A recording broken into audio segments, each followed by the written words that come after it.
Hey everyone, how's it going? Paul Lemiski here, Canadian Woodworks Legacy Lumber, and we are finally back checking in with you. I hope everyone has stayed safe and healthy. Everyone around here, we've been good, everyone. Thank you for asking, sending in the emails saying, where's the YouTube videos? Come on, people, come on. And of course, all the questions. So I've been trying to get back to them all. I apologize if I haven't responded to your email. There are a lot of them that come in. But good news, we're still in the pandemic. I understand that, but Sebastian is back here and we're filming. We're social distancing. We got 6 feet here between us. I don't know if the wide angle lens shows that or not, but we thought we would give you a little update with everything that we have going on around here, starting with the laser engraver. We're gonna check in with Troy. I think he's up there doing some CNC, some wide belting. Justin, of course, he's working hard up in the wood shop. And we even hired on Chad, who was here last summer, running the Wood Miser sawmill. I think he's up there sawing some walnut into some cheese board, 5/4 live edge type material. So if you're new to the channel, this is awesome. This will give you a good tour around of what we're all about. And if you've stayed subscribed, if you've been subscribed for a while, thank you so much. I apologize for not continuing on with all the videos, but you know what? I had the channel hack there or whatever happened. All those videos got deleted. And I was honestly a little bit depressed there for a little while, but you know what? The energy's back and we're starting new and we're gonna be sharing everything that we do with you again. So let's head on to the laser engraver. We're gonna cut some Bali chair templates right now. All right, so here we are. We're cutting some templates for our Bali chair. And I gotta say thank you to everyone. We were overwhelmed, in fact, with how many orders we got for not only the digital copy, the paper copy, as well as the laser cut templates, especially the laser cut templates. And I think it's really cool. You're gonna get a template that's perfect and you can just get on building the chair. So that's super exciting. These are what they look like. There's your laser cut template. We're cutting this from 1/8 of an inch Baltic birch plywood. Took me a while to get it all designed up, but everything's working flawlessly now. So let's head over to the laser engraver. I'm gonna put the sheet on and literally just hit the start button. It's pretty nice.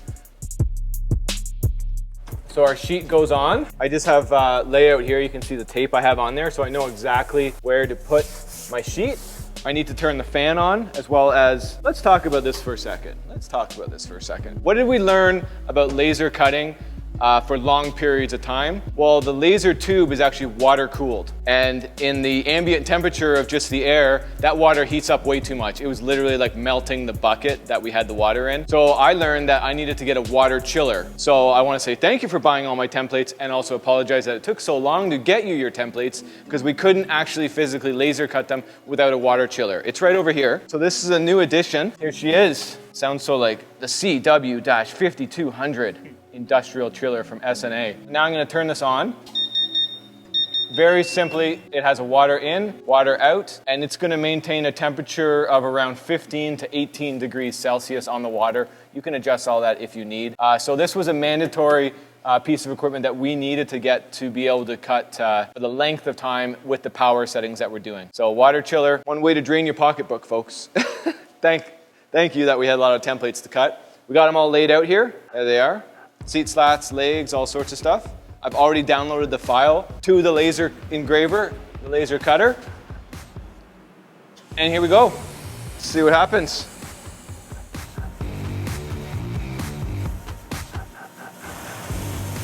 So that's it actually cutting now. That's cutting about 4 millimeters per second at 95% power. So we're using almost a full 100-watt laser to cut through this plywood. Okay, this whole process is going to take about 42 minutes for this sheet. So let's go check in what everybody else is doing and we'll come back and we'll check out these templates.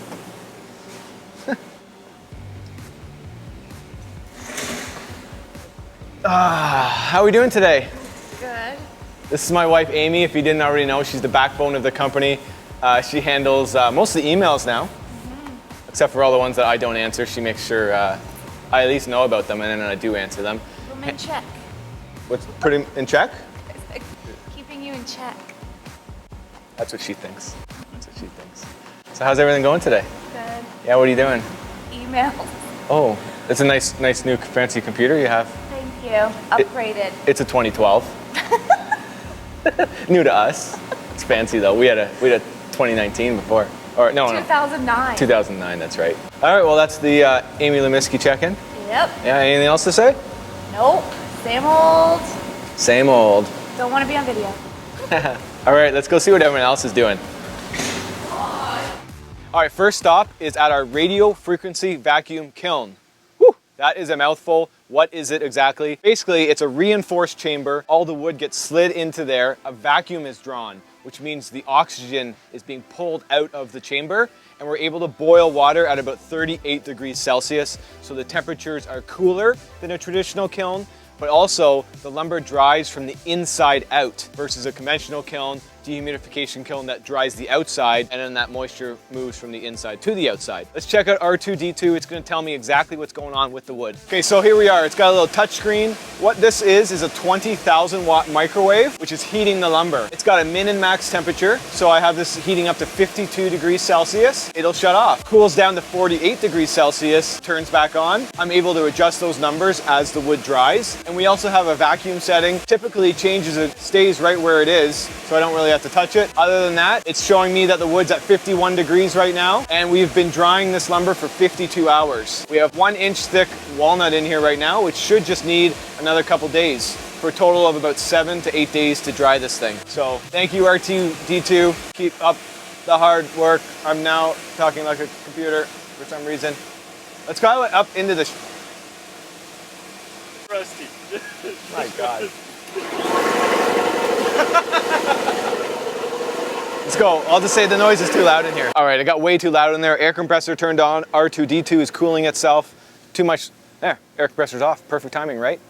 We actually are installing a second kiln here on location, and we'll give you a little update with what's going on with that. Totally different style of kiln. This is a radio frequency vacuum kiln. This kiln that we're going to be looking at is called a conventional kiln. So let's go have a look at it. Woo! It's hot in here. That's what I call a conventional kiln right there. What's the difference from a conventional kiln to a vacuum kiln? Massive, massive differences. This is a traditional style kiln, which I'm assuming, have been using for hundreds and hundreds of years.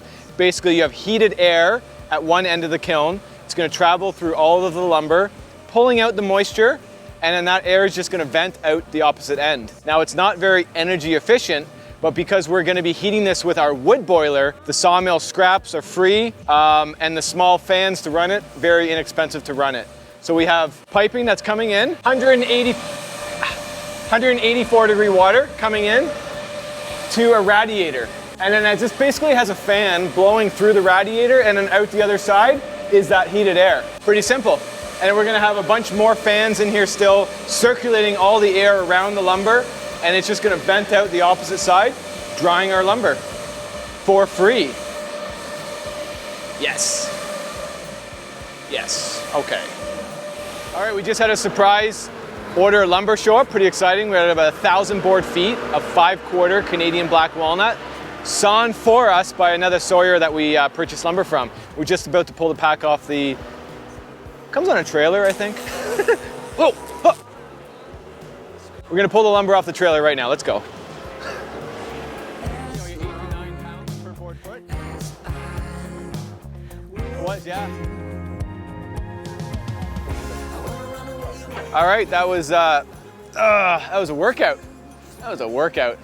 Really, the Hulu did all the work. Troy did pushing the buttons. Troy pushed the buttons. I got to direct him a little bit. Let's head into the shop. Let's see what Justin's doing. I haven't seen him all day.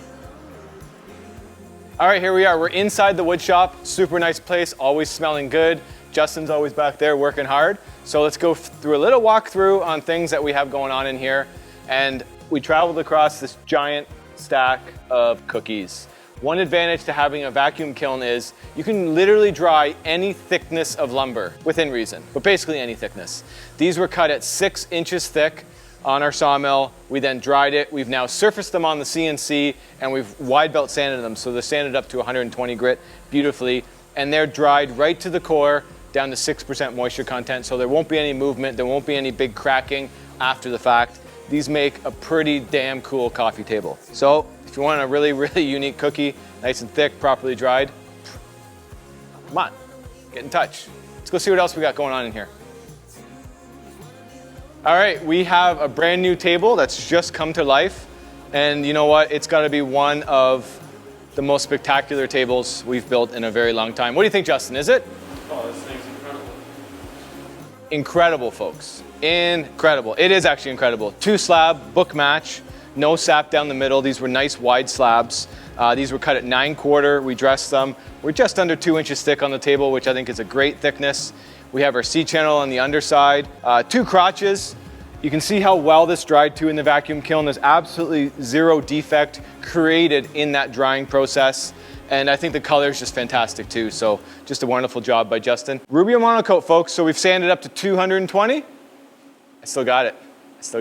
So we're at 220 grit, finished with the Rubio monocoat pure in this table. And just stunning. We just sent pictures off to our customer and she is thrilled with this. We got 2 matching benches we need to do next. So what are you doing standing around? All right, he's actually over here. We wanted to show you something new that we have going on. I kind of fell into this product or this idea. Although I had the idea, I didn't know how to bring it to fruition. Fruition? Word of the day. Fruition. Fruition? I can't say ours. I was actually made fun of because I can't say ours. Yeah, so. Damn. What this is 100% HDPE form. We have it be plastic welded. So if we look at these edges here, they're not actually cut all the way through. We have these manufactured in a way that they're able to cut almost all the way through in an angle up the walls and then plastic weld them in place. They have a slight draft on all these walls also, about 5 degrees. So the piece that you pour is gonna pop right out. You don't need any silicone. So we're gonna demonstrate right now. Let's slide it this way and then maybe go like this. Woo!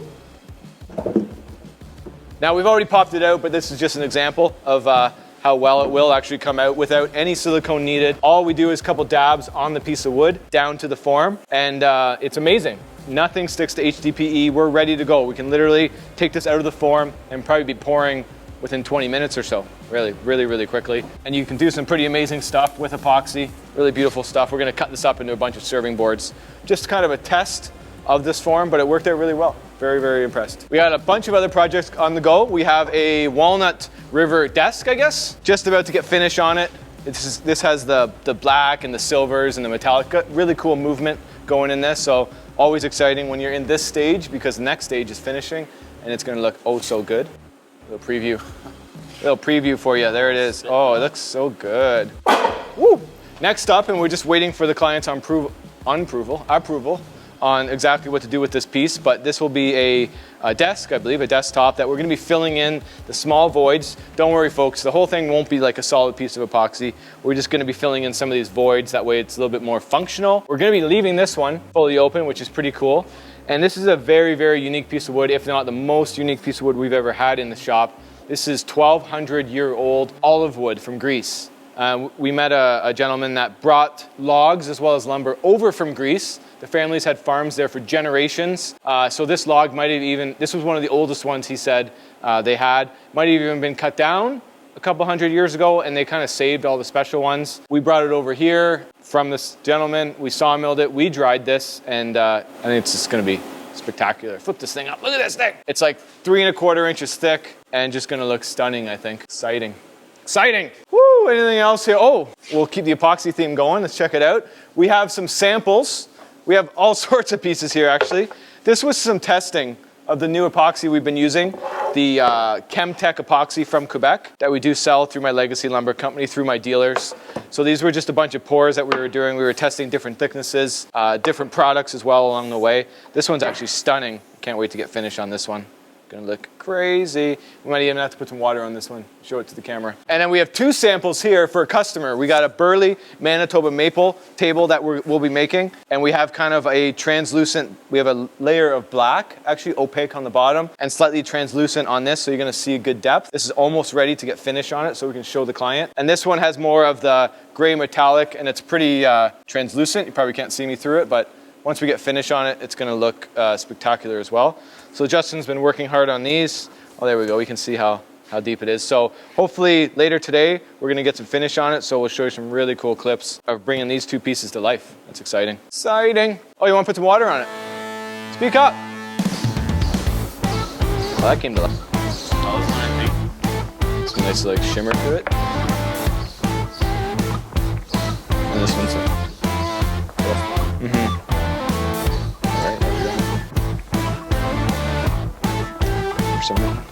Oh. All right, a lot of stuff going on. Justin's got a lot of sanding to do, a lot of finishing to do. Let's head up to the sawmill. I don't hear it running, but fingers crossed they're cutting some logs when we get up there. Let's go. All right, quick little pit stop. I thought we'd show you the wood boiler. Fortunately, I came down here and we have almost no wood left in it, so I'm gonna load it up right now. I hear the music to my ears. The sawmill's running up there, so we're gonna check out the wood that's being cut. But first, I'm gonna load this thing up, and we should have a roaring fire when we come back.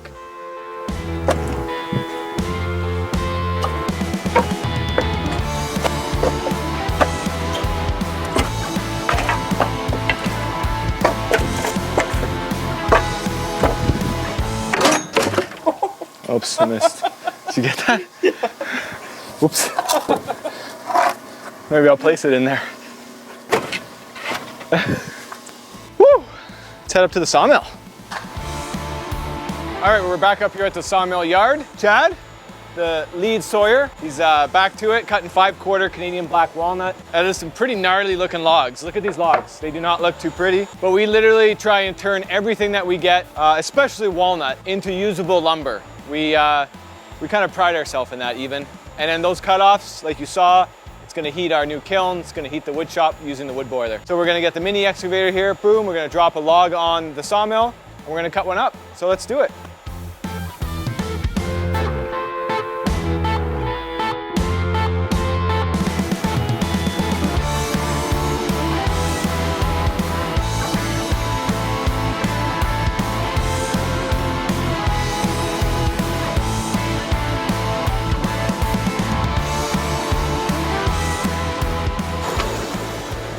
All right, let's leave Chad to the sawmilling. We're gonna go check out the wood boiler, and I'm pretty sure the Bali chair templates will be ready at the laser engraver. Let's go check out the fire. All right, we're back to the wood boiler. Let's check it out. This has a fan right here that's blowing in there, creating the fire. I have a feeling we got a good one going. Oh yeah, nice. Sweet. So we'll close her up. That is literally heating 300 gallons of water that surround the whole firebox. This water goes underground all the way to that new kiln, travels through the radiator, the fan blows through the radiator, takes this heat and puts it inside the kiln to dry that wood. Super exciting and very, very low cost once you're all set up. Woo! That's laser engrave time. All right, so here we are. We're at the laser engraver, fingers crossed. Let's see what we have. Dun, dun, dun, dun, dun, dun, dun. This is always the exciting part where I take out the waste piece. There it is. Cool. So from here we have our back leg, front leg, we have a bottom stretcher, all the seat slats and some other jigs. There'll be one more piece that goes with this. I'm gonna put this in now and we're gonna be cutting that piece. So thank you for everyone who ordered these beautifully laser cut templates, which took me forever to design these in the computer, but it's well worth it once it's done. Just like the wood boiler setup, it's a lot of work. You know, pouring a concrete pad, burying the piping, getting the wood boiler, all that stuff takes a lot of time and energy, but once it's set up, it pays off in the long term, and that's what I'm all about.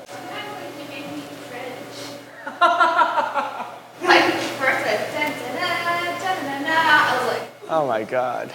Tough room, folks. Tough room. Yeah, you're cringing. That's a cringe. I cringe too. All right, everyone, thank you so much for watching. I hope you enjoyed the little bit of the update, a little bit of a walkthrough, project tour of everything that we have going on. We're keeping it busy around here, but we're also staying safe and healthy, trying to do that social distancing as best we can, and I hope all of you are also doing that. So stay tuned, we're gonna have a lot more videos coming your way. Till next time, make it a great one. Great one, really great. Make it great. Great.